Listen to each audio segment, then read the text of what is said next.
Hello, my name is POMART. Today I'm presenting you the 2022 report from the Nuclear Energy Agency called Building a Framework for Post-Nuclear Accidents Recovery Preparedness at National Level. So before dealing with the report, maybe you want to know who the writers are. So the report is made by the NEA Nuclear Energy Agency, which belong to the OECD. The OECD means the Organization for Economic Cooperation and Development.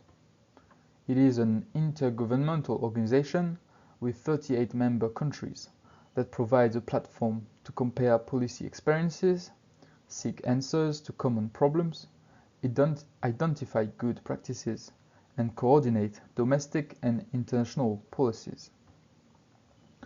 The NEA, the Nuclear Energy Agency, belongs to the OECD, and the missions of the NEA is to assist its members in maintaining and developing the scientific, technological, and legal basis required for the safe and environmentally friendly and economical use of nuclear energy for peaceful purposes. The NEA competencies include the safety and regulation of nuclear activities, radioactive waste management, radiological protection, nuclear science, economic and technical analysis of the nuclear fuel cycle, nuclear law and liability, and public information. And so, it is this agency that wrote the report I'm going to present you.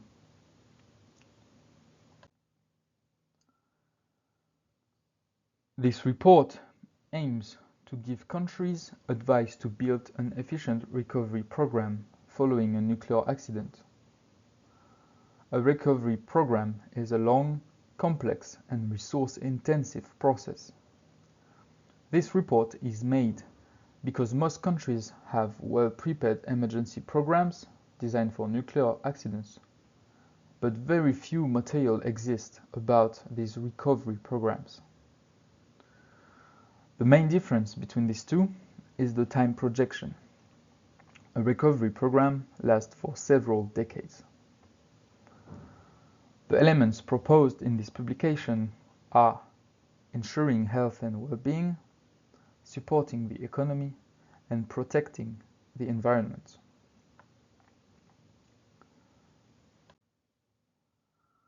So the first question is, why should we prepare a good recovery program?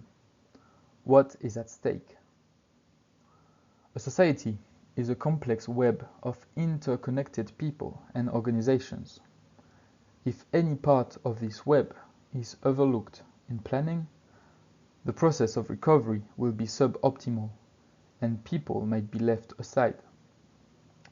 Therefore, it is important to think about all aspects of the society. The main aspects to consider are, first, the people's health. In fact, the evacuation and relocation of people can give rise to a multitude of stress factors, including sudden disruption of family relations, potential separation of households, and disruption of daily routines. Even people who remain in their homes can experience stress due to remediation actions, a lack of confidence, or uncertainties and fears about potential negative health effects. Second, the economy is at stake. Direct economic effects arise from decontamination and waste management. The agricultural and food sectors are affected by radioactive contamination, which leads to product bans, for example. Indirect economic effects on the industrial and service sectors arise from demographic changes and loss of labor force. Those can undermine the economic fabric of the affected region, limit its attractiveness, and hamper its revitalization. Third, for environmental consequences, which are complex and extensive in space and in time for such accidents. They can have important immediate and long-term direct and indirect consequences on ecosystems linked to the presence of radionuclides in the environment. These include damage to natural resources and changes in biodiversity and ecosystem structure. Finally, the fourth thing at stake is the food and water safety. Food management system based solely on activity concentration does not prevent stigmatization or negative attitudes from consumers or retailers. Consequently, there are many issues at stake when considering food and drinking water management, with potential major economic consequences, particularly for agricultural businesses in the contaminated region.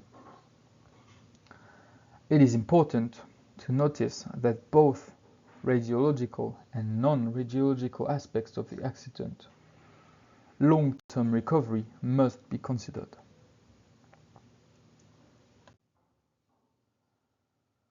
So what is the NEA methodology for this report?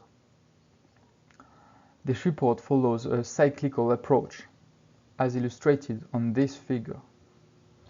It is segmented into 3 logical parts that cover topical issues associated with recovery from nuclear and radiological accidents. Each part provides guidance on what steps should be taken to improve preparedness. The first part covers key elements of preparedness for recovery. The second part deals with the objectives of recovery. And the third and final part examines cross-cutting and topical strategies to achieve and assess the recovery objectives. So first of all, what are the key elements of preparedness for recovery management? The report promotes an all-hazards approach to reduce risks at all levels as well as across all sectors. Planning for recovery should be risk-based, proportionate, flexible, scalable, and non-prescriptive. It is also important to anticipate governance and build relationships at the preparedness phase between the various organizations involved in the response. The ICRP recommends that authorities, experts, and stakeholders cooperate in a co-expertise process. Moreover, the legal framework should not give rise to unnecessary delays in implementing urgent and longer-term protective actions. Also, more than one country may be affected by the same nuclear or radiological accident. Bilateral and international agreements should not be confined to emergency response, but should also include recovery management aspects such as cross-border trade of food and commodities. Finally, the recovery should answer to ethical principles, among which comparing benefits and disadvantages to choose the actions to be taken, prudence in the actions, justice, dignity and autonomy for the stakeholders, the stakeholder involvement, transparency, and accountability. This being said, it is important to set out the objectives, what the recovery effort aims to achieve.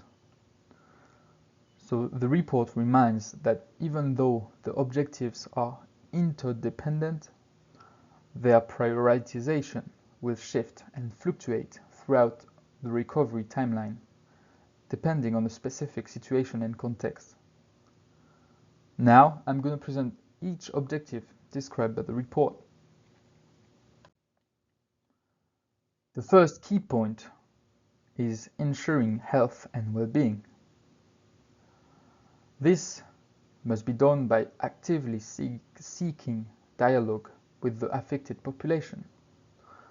There should be counselors and volunteers trained in basic psychological to help mitigate negative mental health and psychological well-being effects on the affected population. The establishment of clear indicators is also important. It could be based on exchange with people living near nuclear power plants and on experience from previous nuclear accidents. Finally, there is a need of an efficient health surveillance that will not amplify stress and fear in the population. This means, for example, doing surveys and collecting data for epidemiological studies. Next objective of the recovery plan is to support the economy. In order to do so, the preparedness phase should be used to promote the consideration of nuclear risks for business in proximity of nuclear power plants and implement cooperation between all economic actors. Nuclear accidents have a strong impact on the image of the affected territories. This attractivity loss should be anticipated to propose an alternative for future economic activities following an accident. It is also necessary to think about compensation, economic support, and specific guidance for the affected workers. The final objective is to protect the environment. In case of an accident, it is important, in order to protect the environment, to have a clear mapping of natural resources and protected areas. It helps taking actions for protecting threatened species and ecosystems.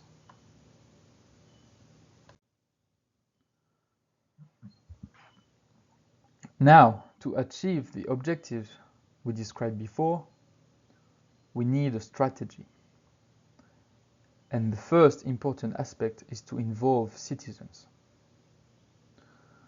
You need to engage the dialogue with all types of stakeholders: local liaison committees, journalists, food producers and consumers, health professionals, education professionals, NGOs, or neighboring countries. Because they are particularly vulnerable, you need to pay attention to elderly residents, disabled people, indigenous people, pregnant women, and children. The report highlights the importance of truth in public debate for acceptance. It is therefore also essential to establish efficient communication channels, including on the internet. For example, it could be call centers, online forums, but also local information events or meetings. As fake information can spread really quickly, the recovery plan should also include how to deal with them, how to deal with fake news.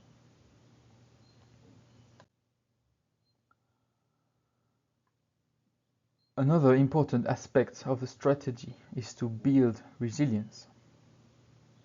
In fact, by building resilience, we increase the capacity of society to respond to accidents. First, this is done by evaluating this ability with qualitative and quantitative studies in all fields. Exercises at national levels currently focus mainly on emergencies, but they should include the recovery. the Nuclear Energy Agency exercises are now including the recovery aspects. Finally, building resilience is made by training people at every stage.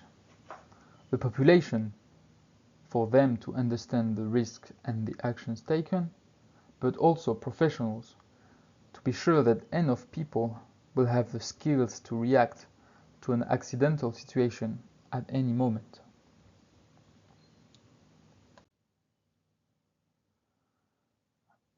What is the strategy for food and drinks?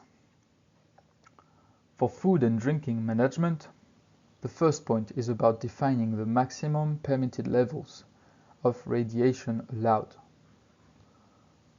But you should also make sure that any change in these values will not lead to incomprehension from population. A good food monitoring strategy would, for example, prioritize sensitive foodstuffs like milk, eggs, or livestock. And monitoring should also be possible at all stages to increase trust of the population. Finally, protective actions like compensation for the producers or adaptation to new practices should also be taken.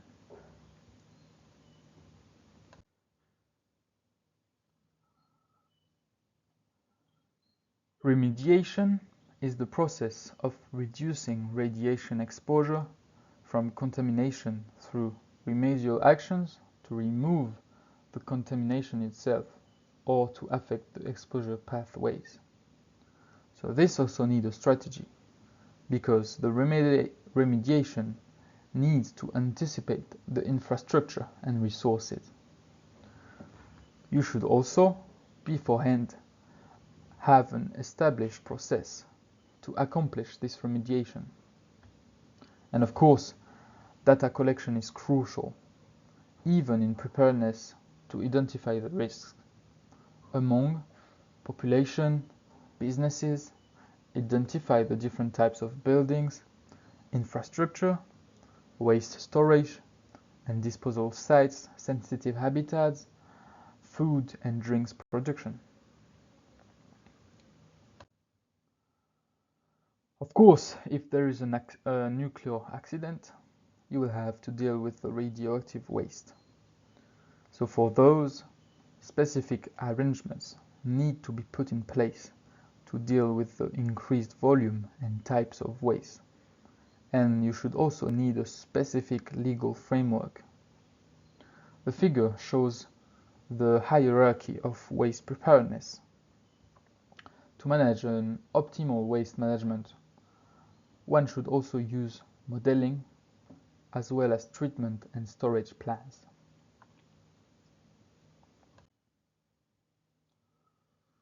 Also, in your strategy, you should include how to monitor the environment and the human dose.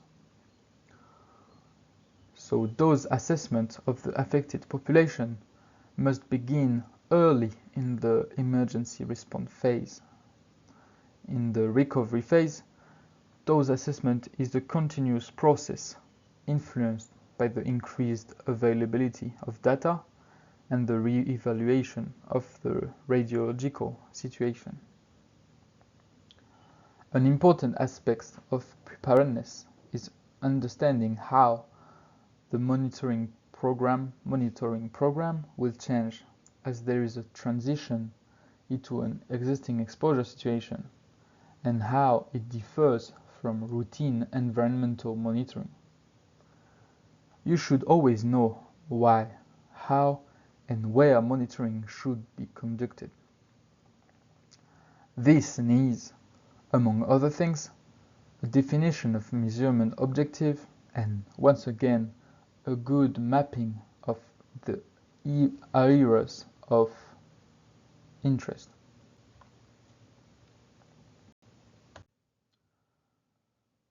So we have defined the objective and we've seen together the strategies presented by the report to prepare the recovery phase. So now is the time for the conclusion. What is the conclusion of the report? So the report proposes a good basis to elaborate national recovery phase, and the report also highlights that there is still a lack of international and national guidance for recovery phase compared to emergency plans that already exist. The guidance provided in this report addresses a multitude of issues at stake in the areas of concern, which, if they are ignored, could cause significant long-term consequences for recovery. Further research and examination of direct and indirect long-term consequences on the economy and trade could really help to improve the recovery of affected areas in socio-economic terms. Also, methods to optimize decision-making in response and after nuclear or radiological accidents should also be identified, in particular regarding stakeholder involvement and the balancing of protective actions and their long-term socio-economic, environmental, and public health impacts. The Nuclear Energy Agency is currently preparing recovery exercises in the framework of what is called International Nuclear Emergency Exercises number 6. So the short term is INEX 6. And this exercise, INEX 6, will focus on this long-term recovery phase. To conclude, I also would like to share my thoughts about the report. So what I liked while reading this report is that it made me realize the impact that an accident can have on the whole society in every sectors of the society, and also made me realize the number of people affected and everything and all the things you have to do in the recovery phase. It makes me understand why the emergency plan alone is not enough, as the consequences are for decades, and you need to deal these consequences for decades. But also, I found that the report was still a bit vague for me on several aspects. What I mean is that the report defines the issues and propose solution, but for me it's always stay general, a bit vague, does not go into detail. For example, at some point they explain that governance and cooperation should be prepared, like inside the state, but also on international aspects. But they don't say, like inside the states, should it be the government, political, that supervise the recovery program, or should it be the Nuclear Safety National Agency that supervise the program? So this is an example, like for me, it still stay a little bit vague and general in the solutions. But also, I think that this is due to the fact that the report is written by an international organization, and as the countries are so different, I think they can't go into the really details because every country works differently. So I think a good way to go deeper in the subject is to find the national report about the recovery phase and look at national, so for me it would be France, look at what they do concretely during the recovery phase. I think I would have more clear and precise answers in this national recovery plan. So this is the end of my presentation. I want to thank you for listening, and you can find here my references. So there is the OECD and NEA websites that I use for presenting these organizations, but all the information I found them on the report, the NEA report, in which I also find the figures, the blue figures you've seen during the presentation.